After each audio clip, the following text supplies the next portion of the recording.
특별히 우리가 어르신들을 또 공경하고 사랑하는 그러한 주일로 지키고자 합니다.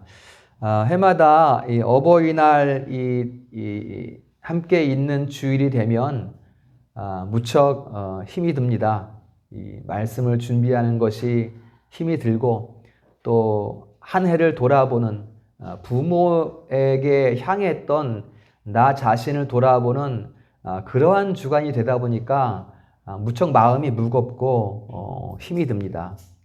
작년에도 똑같이 이 어버이를 공경해야 된다 이런 말씀을 여기에 서서 전했음에도 불구하고 1년이 지났지만 여전히 제대로 부모를 공경하고 있는가 이런 생각 때문에 마음이 매우 무거운 이런 상태에 있습니다.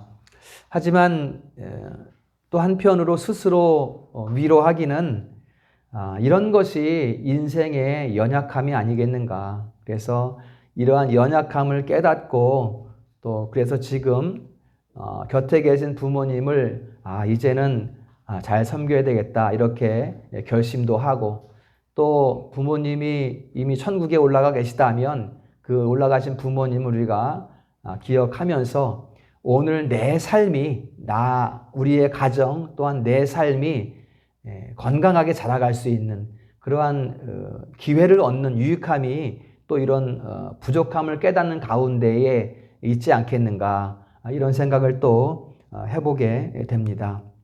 그래서 지금 효라는 것은 지금 우리 각자의 삶의 자리에서 아름답고 복되게 잘 살아가는 것이 옆에 계신 부모님에게 기쁨을 드림으로써 효를 다하는 것이고 또 이미 떠나신 부모님에게도 천국에 계신 부모님에게도 또한 그것이 효가 되지 않겠는가 이런 생각을 하게 되는 것이죠.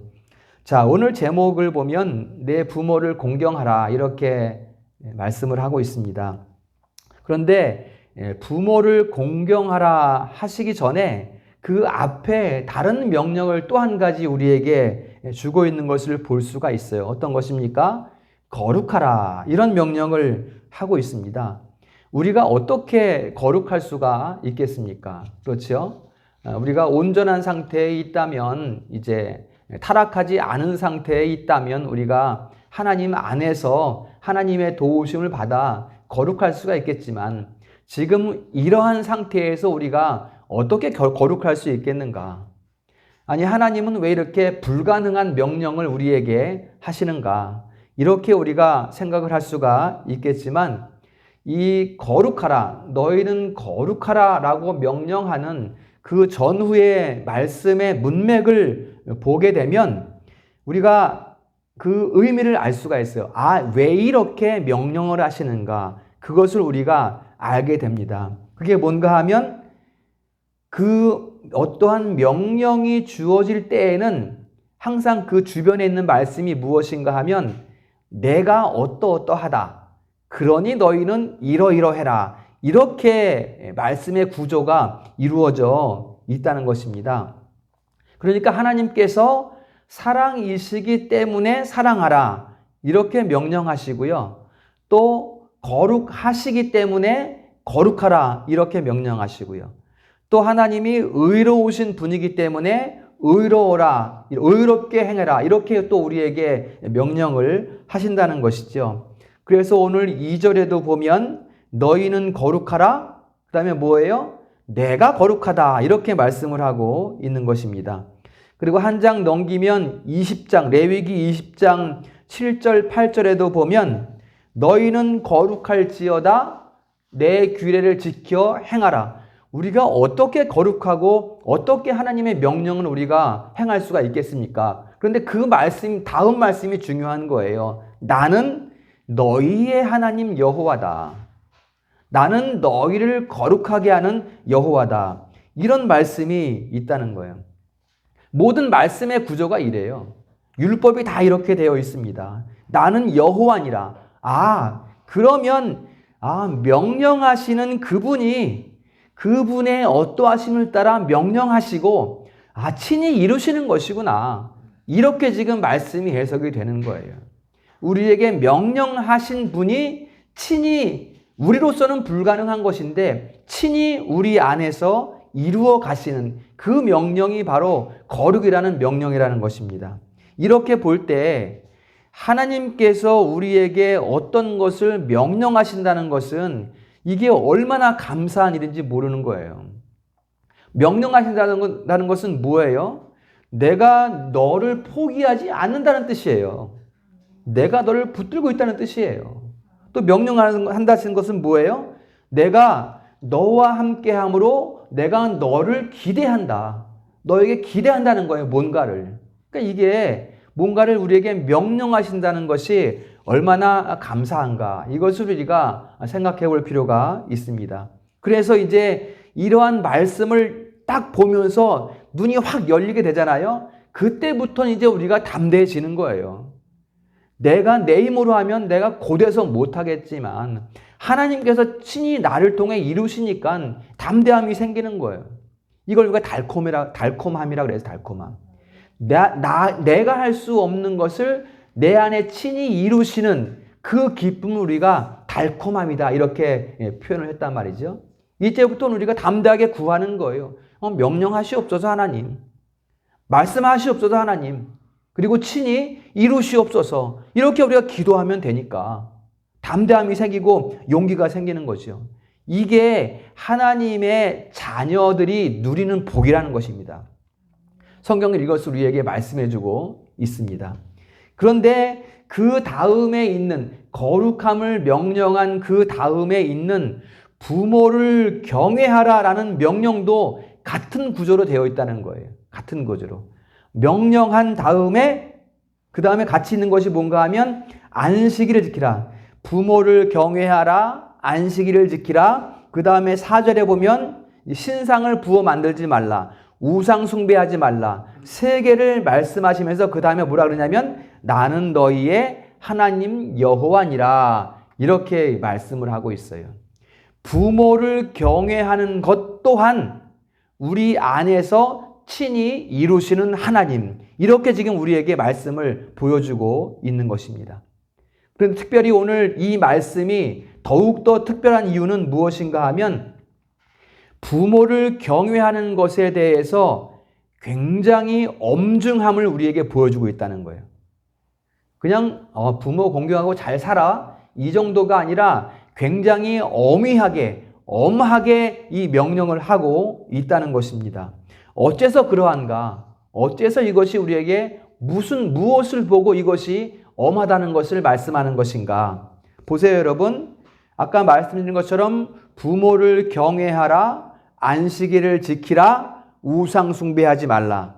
이 세 가지 명령이 한 번에 한 묶음으로 주어지고 있다는 거예요.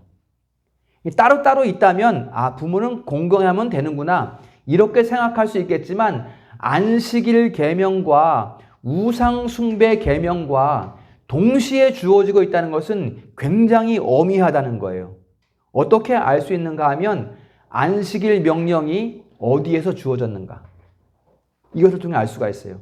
또 우상 숭배하지 말라는 명령이 어디에서 주어졌는가 이것을 보면 부모 경외 명령이 얼마나 엄한 것인가를 우리가 알 수 있게 된다는 것입니다. 자, 먼저 우상 숭배하지 말라는 것은 우리가 아까 10계명 합독했잖아요. 첫 번째 계명이에요. 이 첫 번째 계명과 함께 부모 경외 명령이 주어졌어요. 그래서 여러분 10계명 돌판을 보면 두 개로 되어 있죠. 그렇죠? 1계명부터 4계명, 5계명부터 10계명. 5계명이 뭐예요? 바로 내 부모를 공경하라는 명령이에요. 그러니까는 첫 번째 우상을 만들지 말라는 이 명령과 동등한 권위로 부모 경외 명령이 주어지고 있다는 것입니다.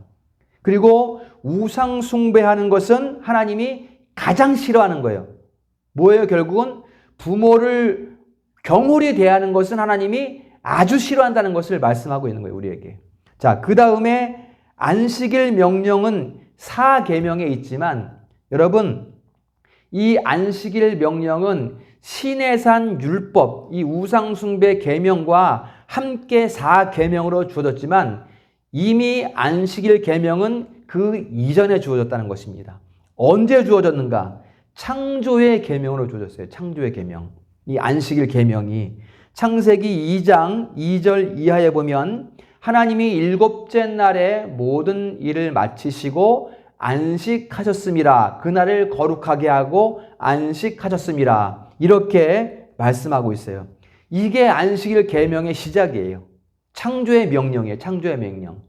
이 창조의 명령과 함께 부모 경외의 명령이 주었다는 것은 얼마나 부모를 경외하라는 명령이 엄한 것인가 우리가 이것을 알 수가 있게 되는 것입니다.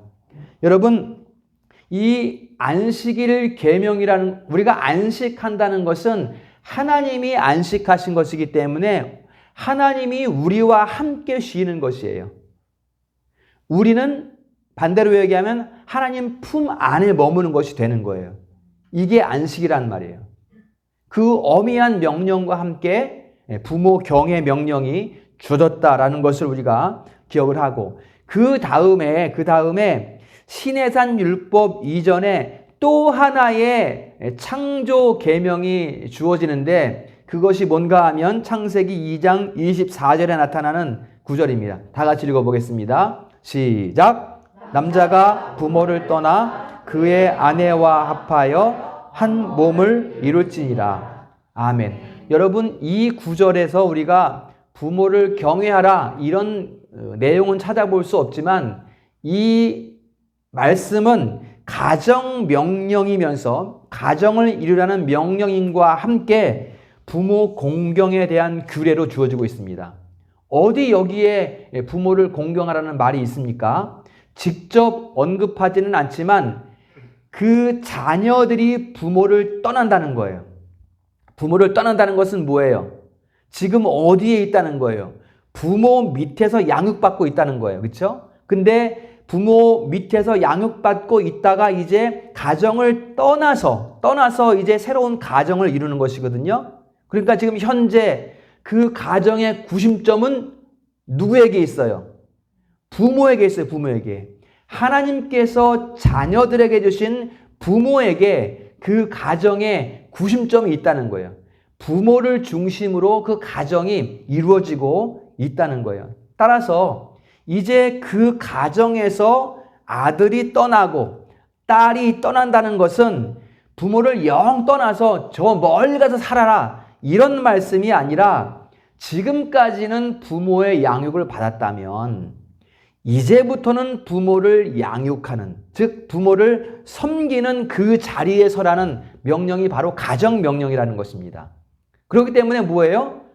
떠나서 이 남자와 여자가 한 몸을 이룰지라라는 이 가정명령은 곧 부모를 온전히 경외하라라는 명령과 함께 주어진 명령이 되는 것입니다. 이것이 결혼을 의미하는 거예요. 결혼. 이게 결혼의 의미예요. 결혼해서 남편과 아내가 한 가정을 이루었으면 그 자리는 어떤 자리예요? 이제는 부모를 경외하는 삶을 실천하는 자리라는 것입니다. 이게 창세기 2장 24절에 창조의 계명으로 주어졌다는 것입니다. 여러분, 이것은 인류가 타락하기 전에 주어진 명령이에요. 그러니까 얼마나 어미한 거예요, 이게. 영원한 규례, 영원한 규례. 타락하기 이전의 규례이기 때문에 영원한 규례라고요. 이 부모 경외의 명령이 그만큼 엄하다는 것입니다. 여러분, 그런데 우상을 섬기면 어떻게 돼요? 이제 아담이 타락하잖아요. 아담이 타락해서 하나님의 품을 떠나서 그 다음에 세상 것을 섬기고 자신을 섬기고 자기를 자랑하는 그런 자리에 서게 되면 어떻게 돼요? 이제는 마음이 헛된 것을 향하게 되기 때문에 거룩할 수가 없어요. 그러면 하나님 품에서 안식할 수가 없어요. 그러면 뭐 어떻게 되는 거예요? 부모를 온전히 경외할 수 없게 되는 거예요. 그 아담이 타락한 이후부터 다 무너진 거예요, 사실은. 안식일 계명도 무너졌고 온전히 지킬 수 없게 된 거예요. 부모도 온전히 경외할 수 없게 됐고 우상 숭배도 안 할 수 없게 됐고 이게 이제 아담의 타락부터 그 죄가 계속해서 이제 막 바뀌고 커지고 하면서 이제는 어떻게 됐어요? 지금 오늘날 이 시대의 모습이에요. 보세요, 여러분. 이 시대 가정의 모습 보세요. 절반이 다 갈라진 가정이에요. 결혼했다가. 가정을 귀히 여기는 세태 요즘에 없어요, 여러분. 다 우상숭배예요. 안식일 제대로 안 지켜요. 이게 지금 죄로 인한, 타락으로 인한 현대의 모습이다라는 것을 우리에게 보여주고 있는 것입니다. 그래서 오늘 내 부모를 경외하고 안식일을 지키고 우상숭배하지 말고, 이 명령을 크게 보면 하나의 명령으로 볼 수가 있는 거예요. 한 가지로. 세 가지 명령이 하나 묶여진 한 덩어리의 명령으로 우리가 볼 수 있는 것입니다. 그만큼 부모 경외의 명령이 우상숭배만큼이나 안식일을 성수하는 것만큼이나 굉장히 엄위하다라는 것을 우리에게 말씀해주고 있습니다. 그러면 이 명령이 누구에게 주어졌는가? 이제는 이 명령이 누구에게 주어졌는가? 2절에 보면 이스라엘 자손의 온 회중에게 말하라, 이렇게 명령을 하고 있어요. 여러분, 이스라엘이 누굽니까? 이스라엘. 우리는 알고 있죠. 이미 우리가 영적인 이스라엘이라는 것을 알고 있는데, 원래 이스라엘이라는 이름이 어떤 이름이에요? 창세기 32장에 보면 야곱이 야복강에서 기도할 때, 필사적으로 기도할 때 하나님께서 은혜로 주신 이름이 이스라엘입니다. 이스라엘. 그때 야곱의 이 뼈가 위골됐어요. 환도뼈가 위골됐어요. 근데 하나님과 겨루어 이겼다라는 이름이 이스라엘이라는 뜻이거든요. 그 이름을 야곱에게 주었어요. 야곱이 하나님을 이긴 건가요? 사람이 하나님을 못 이기잖아, 그렇죠? 하나님께서 저 주신 거죠. 저 주시고 은혜의 이름을 주신 거예요. 그 이름이 바로 이스라엘이거든요. 그러면 우리는 영적인 이스라엘이기 때문에 야곱이 이스라엘이라는 이름을 얻기 전에 어떤 상태였는가 여러분들이 우리가 기억을 해야 돼요. 야곱의 상태. 무엇입니까? 야곱은 세상 것을 움켜쥐고 있었어요. 자기의 꾀를 신뢰하고 있었어요. 내가 이런 꾀를 내면 삼촌도 라반도 날 이기지 못해. 그래서 자기 양을 많게 했잖아요. 내가 이런 지혜가 있기 때문에 내가 세상을 넉넉히 이길 수 있어. 이렇게 야곱은 생각하고 있었어요. 이미 어머니의 태중에서부터 형을 이기려고 했어요. 그래서 나중에 자라서는 어머니와 도모해서 아버지를 속이고 형의 장자권을 빼앗는, 이게 지금 야곱의 상태라는 것입니다, 여러분. 그러니까 이스라엘이라는 이름은 이러한 모든 것을 일거에 다 깨뜨려 버리는 거예요. 내 꾀, 내 지혜, 내 재산, 내 능력, 이 모든 것을 다 깨뜨려 버리는 거예요. 장자권, 아무것도 남기지 않고 다 깨뜨려 버리는 게 이스라엘이라는 이름이에요. 이걸 어떻게 얻게 되었다고? 야곱이 필사적인 기도로, 인생의 가장 위급한 상황 가운데에서 필사적으로 기도함으로써 이 이스라엘이라는 이름을 얻게 되었다는 것입니다. 여러분, 그리고 이 명령을 지금 우리에게 내려주시는 거예요. 거룩하라고 명령을 내려주시는 거예요. 이스라엘에게. 부모를 경외하라고 이 이스라엘에게 명령을 내려주시는 거예요. 여러분, 너희는 거룩하라는 명령을 누가 받을 수 있겠어요? 이거 아무나 받겠습니까? 아무나 받을 수가 없는 거예요. 그러니까 지금 너희는 너희 손에 쥔 것을 움켜쥐지 말고 지금 나에게 기도하라. 야곱이 자기 재산을 의지하고 자기 지혜를 의지하고 자기 형 앞에 나갔으면 그게 온전했겠습니까? 에서 앞에 나갔으면. 거기에서 필사적으로 기도해서 이스라엘이라는 이름을 가지고 나갔기 때문에 형 앞에서도 은혜를 입을 수가 있었던 거잖아요. 지금 그걸 말씀하고 있어요. 우리에게. 너희는 기도해라. 다만 기도하면 내가 너를 돕겠다. 기도하면 내가 져주겠다. 그게 이스라엘이거든요. 이 명령을 지금 우리에게 주고 계시는 것입니다. 그 이스라엘 온 회중에게, 지금 여기에 있는 우리 성도들에게 그 명령을 하고 있다는 거예요, 여러분. 안식일과 우상숭배와 함께 무엇을? 내 부모를 경외하라 라는 명령을 함께 우리에게 주고 있다는 것입니다. 그러면 이스라엘이라는 은혜를 우리에게 베푼다라는 것을 말씀을 하고 있습니다. 요한복음 14장 13절 너무나 잘 알고 있는 구절이죠. 너희가 내 이름으로 구하면 내가 친히 행하리라라는 이 약속을 가지고 우리에게 명령을 하고 있는 거예요, 여러분.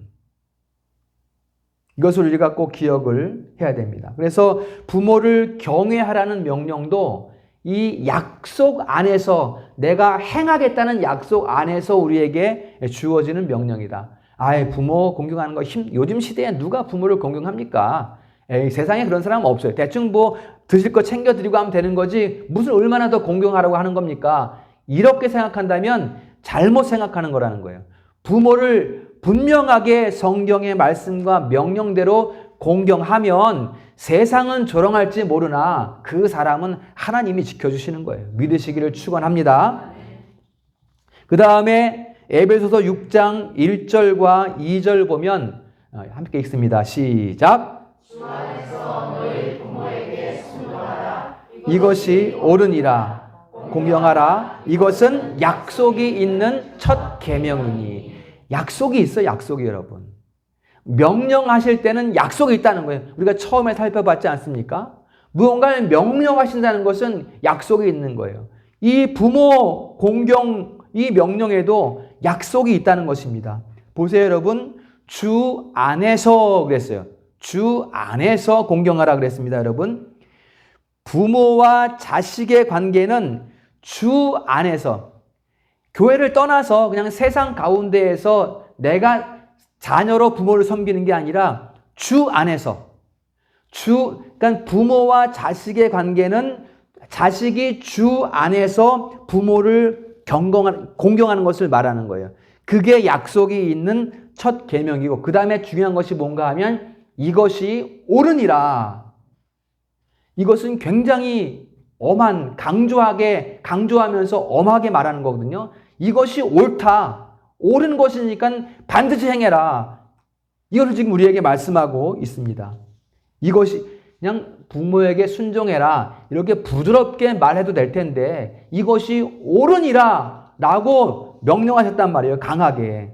즉 부모를 공경하면 물론 이것이 옳지 않게 행하고 있는 자녀들에게 대한 권면이기도 하겠지만 이것이 옳으니라 라고 말씀하신 것은 너희가 부모를 공경하면 전능하신 하나님이 뭐예요? 약속 있는 첫 계명, 그 약속을 이루신다는 것을 말씀하는 거예요. 그 공경한 자녀의 삶에 이 약속을 이루신다는 것을 말씀하는 거예요. 우리 삶의 길을 열어가신다는 것을 약속하시는 거예요, 지금 하나님께서. 부모를 공경하는데 그러한 비밀이 있다는 것입니다. 어떻게 우리 길을 열어가시는지, 어떻게 우리에게 약속을 이루시는지 다 알 수 없어요, 우리가. 어떻게 우리가 인생을 다 알 수 있겠습니까? 그러나 분명히 그것을 약속하고 있고 부모 공경이 너희 삶에 실천되면 그 선한 인생의 길로 이끄신다는 그 약속이 우리에게 주어지고 있다는 것입니다. 가장 우리가 중요하게 여길 것은 부모 공경에서 부모에게 예수가 그리스도심을 알리는 것이 가장 큰 공경이겠거니와 또한 부모님들이 많이 고생하셨잖아요. 그렇죠? 그때 우리가 시간 내서 좀 같이 시간도 보내고 이런 것들이 다 부모를 공경하는 것 아니겠습니까? 부모를 바라보고 내 삶, 지금 분가된 가정만 바라보는 것이 아니라 부모의 삶을 바라보고 그 부모의 삶을 우리가 함께 걸어가는 그러한 것이 바로 부모 공경의 의미가 있다라는 것을 말씀을 드리겠습니다.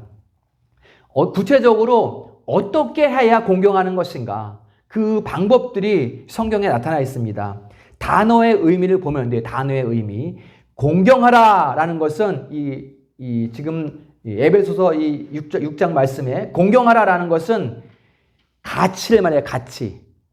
값어치. 그 부모라는 그 이름의 가치가 얼만큼 높은가. 높여들으라라는 그 의미가 공경이에요. 부모의 가치를 높여들어라. 나보다 부모는 가치 있는 분이다라는 거예요. 여러분 노인이 됐다고 나보다 낮은 그런 수준에 있는 것이 아니라 부모는 나보다 높은 가치에 계신 분이다. 즉 부모는 샘물, 그러니까 옹달샘 같이 샘을 솟아내시는 분이시고 우리는 밑에서 그 샘을 받아먹는 자녀들이고 이러한 부모의 가치를 지금 여기에서 우리에게 말씀하고 있어요. 그러면 여러분 옹달샘, 샘이라는 것은 어떤 근원을 의미하잖아요. 근원, 그렇죠? 생수의 근원이 되는 것이 샘이잖아요. 그렇다면 지금 우리는 이 부모를 공경하라, 그 가치를 높여들어라 라는 말씀 가운데에서 우리는 부모를 바라보면서 누구를 보게 돼요? 거기서 우리가 하나님을 보게 되는 거예요, 여러분. 하나님을. 눈에 보이지 않는 하나님을 섬기는 모습을 우리가 이 땅 가운데에서 부모님을 섬기면서 우리가 바라볼 수 있게 했다는 것입니다. 부모는 하나님께서 우리에게 주신 분이에요. 가치 있는 분으로. 이것을 우리가 꼭 기억을 해야 되겠습니다. 그리고 오늘 본문의 2절에도 보면 이 경외라는 말이 나오잖아요. 경외. 경외는 우리가 너무나 잘 알고 있는 단어 아니겠습니까? 경외라는 말은 하나님의 신성에 대한 공경을 말하는 거예요. 그렇잖아요. 그렇죠? 아무한테 사람한테나 경외라는 말을 우리가 안 쓰잖아요. 하나님께 쓰잖아요. 그래서 성경은 지금 부모에게 그것을 쓰고 있어요. 그러니까는 하나님 없이는 부모에게 경외라는 말을 쓸 수가 없는 거예요. 하나님께 쓰는 그 단어가 지금 우리 부모에게 쓰이고 있다. 이것을 우리가 꼭 기억을 해야 됩니다. 그래서 여러분 부모는 하나님이 주신 분이에요. 그러니까 하나님의 뜻 가운데에서 하나님께서 주신 부모를 우리는 공경하는 거예요. 꼭 이것을 우리가 자녀들이 명심을 해야 되는 부분입니다. 그리고 출애굽기 20장 12절에 이제 10계명으로 5계명의 내 부모를 공경하라. 여기에서 주는 이 공경의 의미는 엄함과 무거움이라는 무게를 가지고 있어요. 무게라는 의미를 가지고 있습니다. 이 공경이라는 단어가 무거움이라는 이런 의미를 가지고 있어요. 달리 말하면 뭐예요? 부모를 업어드리는 듯한 무게감을 가지고 부모를 공경하라. 이걸 지금 우리에게 말씀하고 있는 것입니다. 성경에서 부모를 공경하라는 말은 나도 할 줄 알아요. 하고 있어요. 이 정도의 공경 갖고 되지 않는다는 거예요, 여러분. 부모 사랑하고 있습니다. 그렇게 안 하는 사람이 어디 있습니까?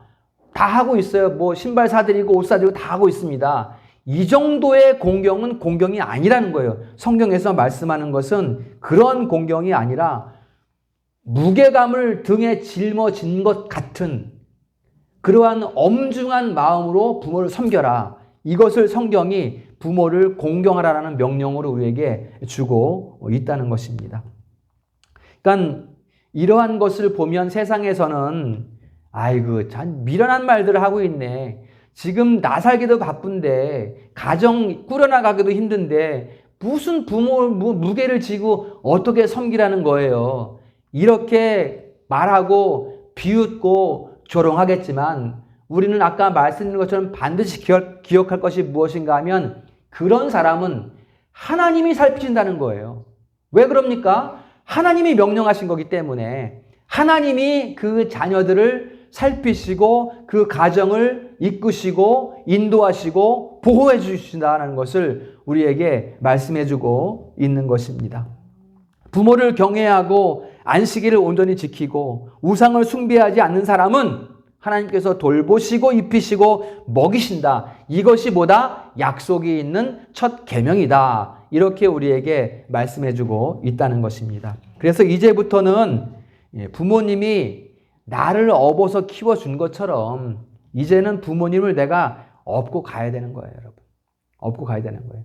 나는 좀 이렇게 좀 헐렁한 옷 입어도 이제 부모님은 좀 이렇게 꽃가옷 사서 이렇게 좀 단장해 드리고 이렇게 하고 이제 저는 그런 걸 원하거든요. 사실 좀 아버님하고 같이 좀 이렇게 금오산도 좀 거닐고 이렇게 안 되면 자동차에 태워서 이렇게 좀 이렇게 산책도 하고 이런 걸 좀 원하는데 우리 부모 어르신들도 좀 이렇게 자녀들이 뭐 하자고 하면 따라 나서고 이런 것도 사실은 필요해요. 그렇지 않겠습니까? 필요합니다.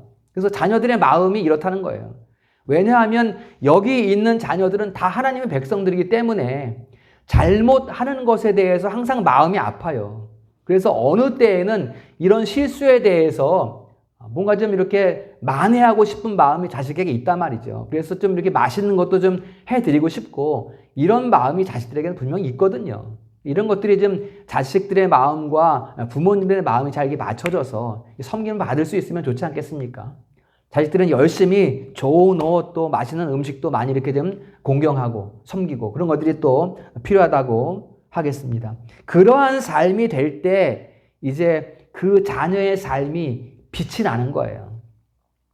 그 자녀의 삶이 고상하게 되는 거예요. 자녀의 입장에서는 부모를 전심을 다해 섬기는 것이 고상한 삶이지만 또 반대로 부모님의 입장에서 보면 부모님은 그 자녀들이 그러한 고상한 삶을 살아갈 수 있도록 이제 좀 섬김을 온전하게 받는 것도 중요한 것이죠. 그렇지 않겠습니까? 이게 부모의 마음과 또한 자식의 마음이 함께 우리에게 성경을 통해서 주어지는 것이 되겠습니다. 자, 부모 공경에 대한 하나님의 약속을 찾아보면요. 이제 이러한 고상한 삶을 살아가는 자녀들에게 주어지는 약속 몇 가지만 보겠습니다. 출애굽기 20장 12절에 보면 자, 내 부모를 공경하라. 그리하면 하나님 여호와가 내게 준 땅에서 내 생명이 길리라. 이건 복이잖아요. 그렇지 않습니까? 복. 뭐 축복이다, 복이다 이런 말을 싫어하는 분들도 계신데 복을 약속하고 있어요. 성경이 우리에게 분명히 여러분.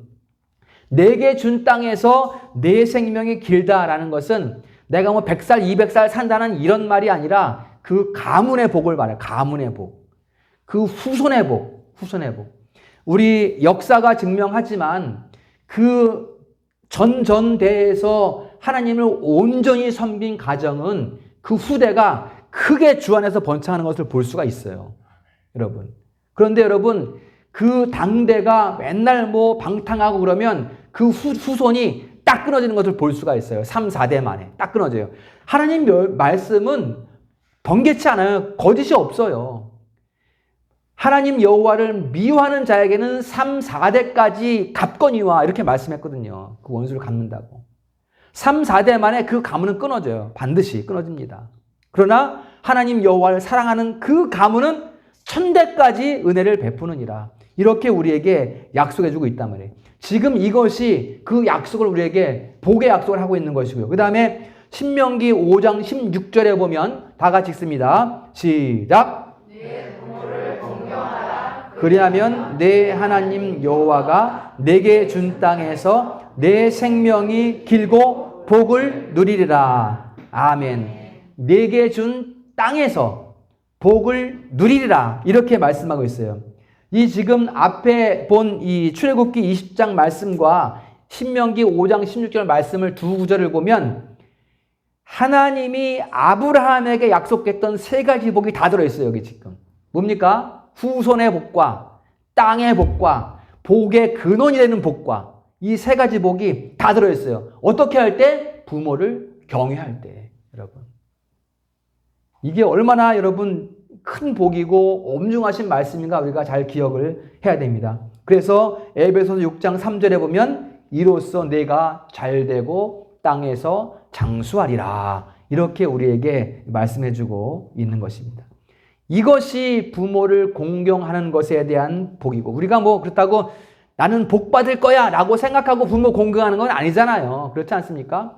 성경에서 하나님께서 주신 말씀이고 그 말씀에 순종하면서 우리가 부모님을 공경하는 것이기 때문에 거기에 따르는 이러한 복이 약속되어 있다라는 것을 우리가 꼭 기억을 해야 되겠습니다. 그래서 우리 성도들은 이 약속이 있는 첫 계명, 이 부모 공경의 계명을 꽉 붙잡아야 돼요. 꽉 붙잡아야. 아까 말씀드린 것처럼 난 복 받을 거야 라고 붙잡는 게 아니고요. 하나님의 말씀이기 때문에 약속이 있는 첫 계명이기 때문에 우리는 이 말씀을 꽉 붙잡아야 됩니다. 모든 그리스도인들은 그래서 다 효자라는 말을 들어야 돼요. 효자라는 말을. 그럼 뭐예요? 효자라는 말을 듣는다는 것은 뭐예요? 우리가 효도한다는 것은 뭐예요? 세 가지 복을 받는다는 거예요. 삶의 길이 열린다는 거잖아요. 그럼 세상 사람들이 보고 뭐라 그래요? 야, 교회 다닌데 저 사람들 부모를 잘 섬긴대.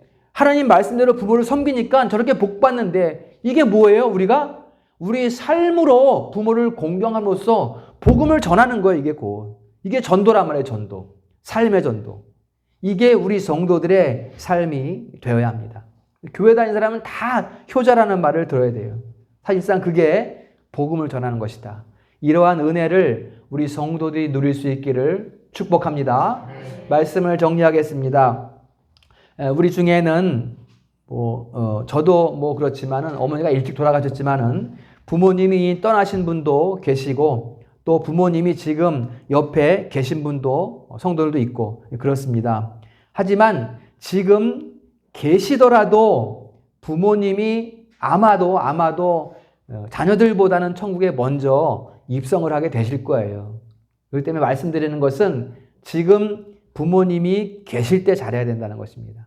계실 때 한 번 더 찾아보고 잘해야 돼요. 뭘 하나 지금 사드려도 이 부모님이 계실 때야 드릴 수 있잖아. 우리가 맛있는 음식을 해드려도 계실 때야 우리가 맛있는 음식 해드릴 수 있잖아요. 찾아뵙고 돌아보고 섬기고 이런 것들이 필요하고, 혹 이제 또 우리 성도들 중에서도 이제 부모님이 먼저 소천하신 분이 천국에 계신 분이 있잖아요. 이제 그렇다고 해도 그 부모님을 우리가 천국 계신 부모님을 기억하면서 부모님이 여기 계신 것처럼 우리가 우리의 삶을 열심히 가꾸어가는 그러한 모습들에게 필요하다. 그게 곧 계신 부모님에게 부모님을 공경하는 것이고 또 천국에 계신 부모님을 공경하는 것이고, 이것들을 우리가 꼭 기억하면 좋겠습니다. 그렇게 해서 효를 행하는, 우리의 삶으로 효를 행하는 우리 성도들 되시기를 바라고요. 우리 성도들이 약속에 있는 첫 계명을 붙들고 꼭 순종해서, 말씀에 순종해서 하나님이 약속하신 그 아브라함을 축복하신 그 세 가지 복을 받고 누리는 우리 모든 성도들 될 수 있기를 주님의 이름으로 축원합니다.